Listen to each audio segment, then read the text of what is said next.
The UK's inequality is putting us all on a dangerous road. Here's why. So we're all currently living with a lot of malaise. Certainly I am.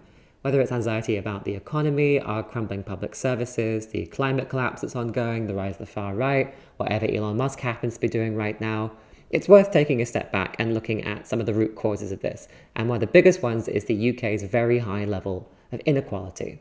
So we know that more equal countries work better.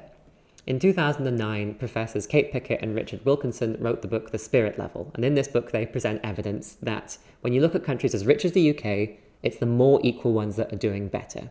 So across outcomes like health, education, crime, trust, happiness, a variety of other metrics, more equal countries are doing better than unequal ones.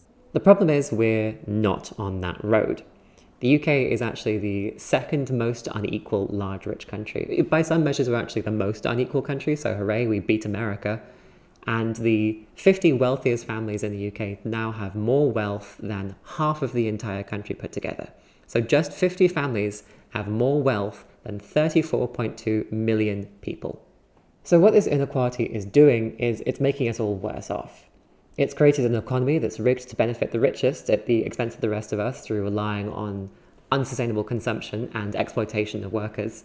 It's created a class of super rich who live and, importantly, invest their wealth in the most polluting ways possible. And it's created a democracy where politicians are only really responsive to certain classes of people. And we've also seen a massive expansion in the influence of high-value donors over political parties over the last couple of decades. Broadly, it's not good.